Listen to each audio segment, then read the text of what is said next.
y la parte del cuello uterino, que quizás son los órganos, por así decirlos, más frecuentemente afectados por cualquier tipo de lesión, ya sea benigna, ya sea tumoral benigna, ya sea tumoral maligna. Entonces, uno de los problemas que, esta patología no es de las de radiología, o sea, ustedes no van a tener pacientes, bueno, salvo que ecografía sí, para hacer una ecografía de una endometriosis o una adenomiosis.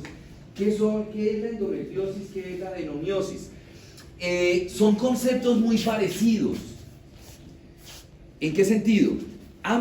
En ambas patologías hay un tejido endometrial ectópico, es decir, hay un tejido endometrial que está fuera de su sitio normal. Recordemos que el endometrio, la ubicación normal del endometrio es a nivel, la capa más interna del útero, que esa es la capa funcional, que esa es la que se desprende en las mujeres durante la menstruación. En el evento que hay un embarazo, ahí en el endometrio es donde se va a implantar el cigoto, ¿cierto? Por eso se habla que es la capa funcional. Y ese endometrio única y exclusivamente tiene que estar ahí, nada más, en la capa profunda del endometrio. Del útero, perdón, nada más.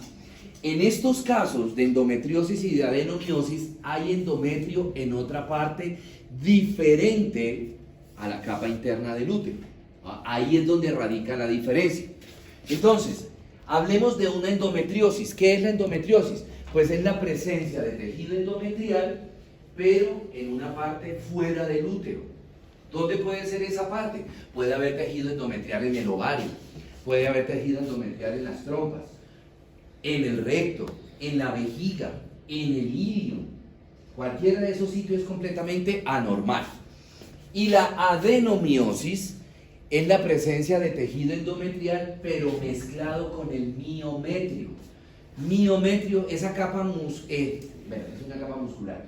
Esa capa, que es la capa intermedia del útero, es muscular, ahí solamente pueden haber fibras musculares estriadas, nada más, no debe haber tejido endometrial, ¿sí?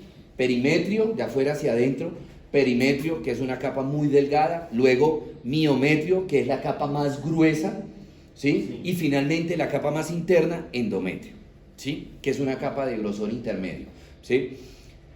En esa capa de miometrio, lo vuelvo a reiterar, lo único que puede haber es fibras musculares, nada más. Entonces, cuando hay una adenomiosis, es que dentro de ese músculo estriado hay también tejido endometrial.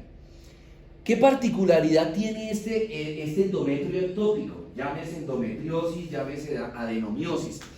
Que ese tejido endometrial responde a la actividad hormonal que está actuando directamente a nivel ovárico y de ahí a nivel endometrial.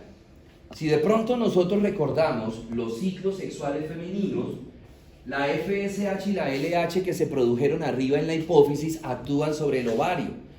Para que ese ovario, no voy a recordar la primera parte, sino que ese ovario, por acción de la FSH y LH, producen estrógeno y progesterona. Y esos estrógenos y esa progesterona actúan en el útero sobre el endometrio. ¿Para qué?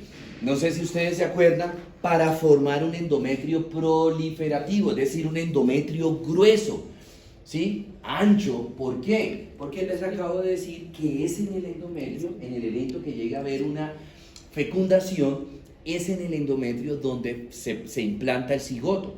Entonces, para que se implante de manera correcta el cigoto y se desarrolle también de manera correcta ese embarazo,